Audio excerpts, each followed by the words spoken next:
우선은 그 정치 참여 문제에 대해서 본격적으로 고민을 한 거는 2010년 지방선거 이후인 것 같습니다.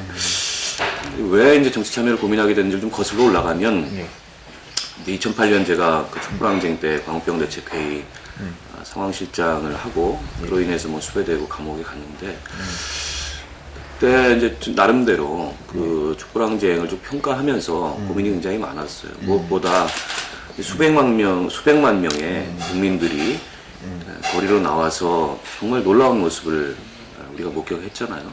근데 가시적으로 변한 게 하나도 없었어요. 미국산 쇠고기가 수입이 안 된 것도 아니었고, 이명박 정부가 뭐 형식적으로 사과하는 척은 했지만 그 뒤로 벌어졌던 일련의 이 정부의 국정 운영에 기조, 정책 기조 이런 거를 보면은 오히려 더 어떻게 보면 그 역주행을 하는 모습들을 보여서 이게 문제의 해결이 어느 지점에서 막혀 있는가 이런 고민을 많이 했는데 정치의 부재 같은 거를 많이 느꼈습니다. 사실은 이제 정치라는 게 결정 짓는 거지 않습니까? 그렇죠.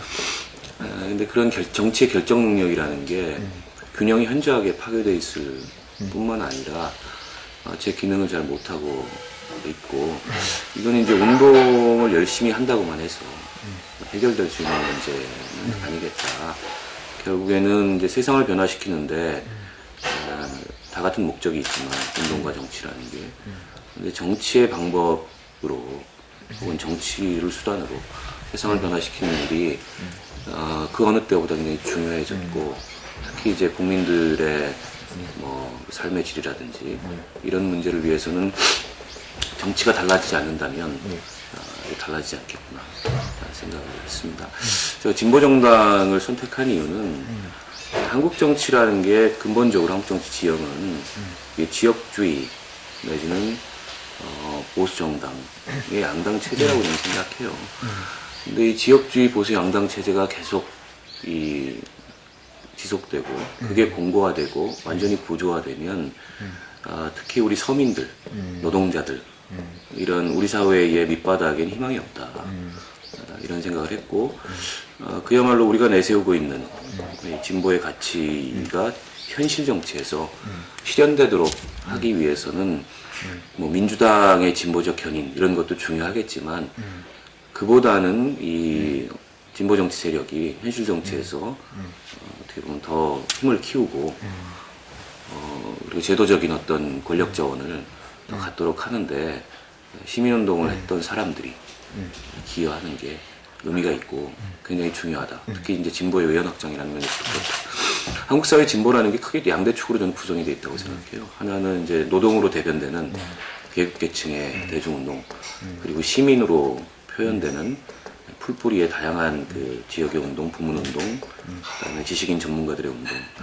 근데 이게 이제 진보 정치 안에서 화학적으로 만나고 결합하고 시너지를 낼 수 있도록 하기 위해서는 시민운동을 했던 나 같은 사람이 진보 정당에 참여하는 게 훨씬 더 가치 있는 선택이겠다 이런 생각을 했습니다. 한계라기보다도요. 시민운동은 시민운동대로의 그 역할과 시민운동대로의 어떤 그 의미, 가치 이런 게 있는 거고, 그 연장선에 분명히 있겠죠. 그 연장선에 있겠지만 정치는 또 정치 그 나름의 역할과 또 방법 이런 것들이 있다는 생각이 들고, 다만 지금 이 시기에 우리 사회를 변화시키고 더 좋은 세상을 만들기 위해서 무엇이 더 중요하냐?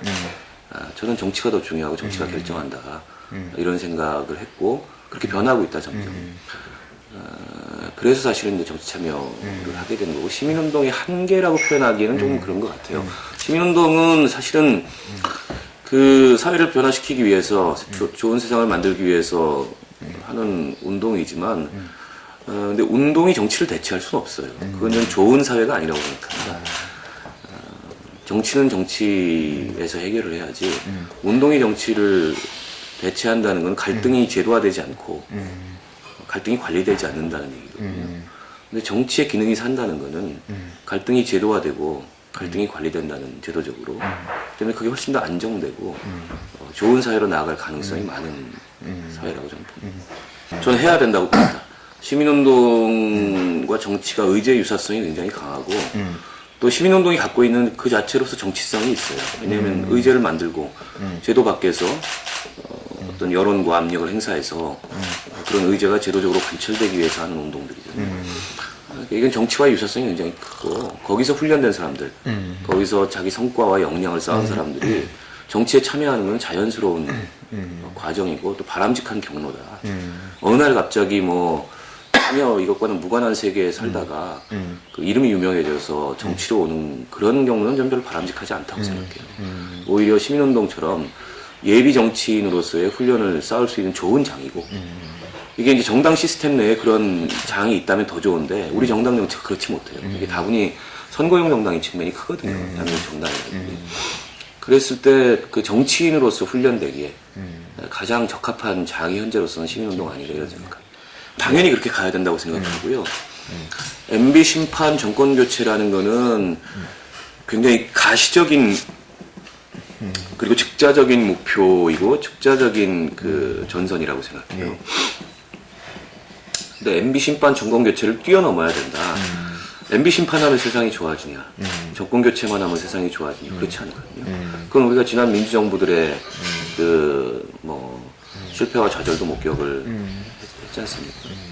그런 의미에서 이번 총선과 대선은 이른바 87년 체제 혹은 97년 체제라고 하는 것을 뛰어넘어서 새로운 체제의 서막을 여는 그런 선거가 되어야 되고 그 핵심은 구조화된 이 양극화와 분단 체제를 극복할 수 있는 그런 정치 지형과 혹은 그런 정치의 가치 이런 것들이 만들어지는 게 중요하다. 그런 면에서 일단은 이제 야권 연대를 통해서 전체적으로 개혁과 진보가 이 의회에 다수 의석을 차지하고 더 나아가서는 뭐 그 힘을 모아서 정권 교체를 이루는 것이 중요하다는 생각이 들고 다만 거기서 이제 그 현재 민주통합당만으로 그런 것들이 실현된다면 그건 또 한 번의 그 민주정부의 좌절 내지는 민주정부의 해반 이런 걸로 나타날 가능성이 크다.